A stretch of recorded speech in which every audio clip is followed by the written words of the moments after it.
among others. And with me in the studio right now is OSJ Onesimus. He is the Executive Secretary at the Uganda Business and Technical Examinations Board. You're very welcome, sir. Thank you, Malcolm. Great. And great. And you know, you've come at the time of when the year is closing. I have not heard much about the board and the examinations being carried out. I think we heard about thereabouts May, etc. But I'm trying to say there's not been a lot of visibility from the examinations board for the country to know what has been going on there. First, give us an update of what you have been doing, so that we bring up people up to speed. Thank you, Malcolm. And, good afternoon, viewers. Generally, I would begin with you have heard of Skilling Uganda strategy. Yes. And that strategy, they came out with, set up an assessment board, examination board, specifically to deal with skills assessment. And this is Uganda Business and Technical Examinations Board. So in the Skilling Uganda strategy, for us, we're in charge of assessment and examinations. So we started operations in 2011, and we have grown over time. As you have indicated, we are now, the numbers who are joining this business technical education training is growing. We are now reaching 60,000. Yes. And we hope the future of Ugandan is going to grow with this, because this is where people acquire skills which quickly take them into employment, which quickly help them to employ themselves, which quickly can allow them also to grow in their career as they to go and do other studies. So that's what we have been doing.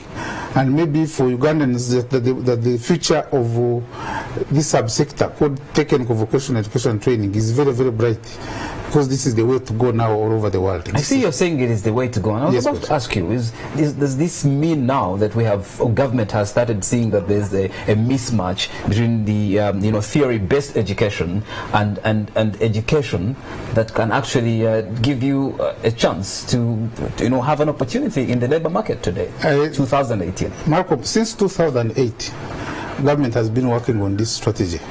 And if you look around, and it has taken ages. No. Of course, this is a separate system from the normal education system, and it required a lot of frameworks. It required a lot of the strategy. It required a lot of reforms, but also there has been a very good deliberate effort by government to revamp the whole infrastructure of the subsector. If you look around, there are very many new and refurbished technical vocational training institutions, well equipped, so that the children that get out of this, the candidates get out of these institutions, they have the requisite skills to go and fit in the world of work. So it has been really delivered by government. If you've seen even the budget allocation to the Skilling Uganda has been big.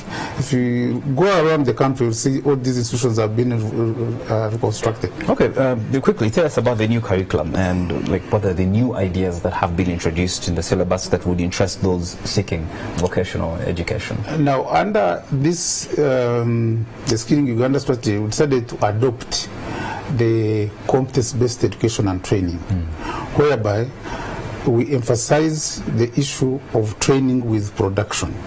So that by the time this student leaves school, he's ready, she is ready to fit in the world of work.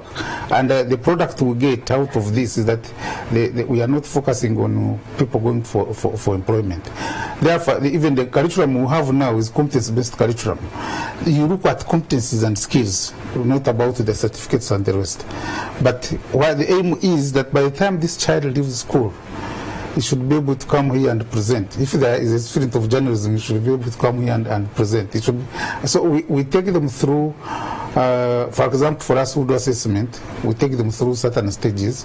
When a student joins a school where he is doing like a diploma in journalism, they can be able to fit in. They do real life projects, they do industrial training, they do continuous assessment, then eventually they do on-spot practicals, they come here and present. That's a very brilliant strategy. Yes. I can see you also want them to come here and present, and they definitely come. Mr. OSJ Onesimus, I need to ask you, because I'm being told time is rise up. I need to ask you this one question. We are moving into the country, Africa is talking about oil production. It is Uganda is part of this new dispensation. But are we on time? Or we are lagging behind as far as skilling Ugandans ready for this sector, not just oil, but whatever is needed in that line of business? Are we ready? Are we on time, or we are lagging behind? Malcolm, I want to assure you and assure all Ugandans that as far as technicians that are going to work in the oil industry are concerned, we are on time. They just need they call it upskilling for specific industry, like oil industry being new. But we have all the mass population ready to work in this. Are you sure? Yes, please. Thank you so much. From the Uganda Business and Technical Examinations Board is the Executive Secretary. Thank you very much, and we'll definitely come back to you for more information, maybe a talk show. Thank you very much. The National Social Security Fund has set its eyes now on many activities, and part of which is dominate its savings footprint through savers and potential savers engagements, with the latest being Northern Uganda. But the NSSF has to revisit their strategy as the upcountry savers wonder why most real estate investments by the fund are mostly concentrated in the central, namely Wakiso and Mukono and Kampala.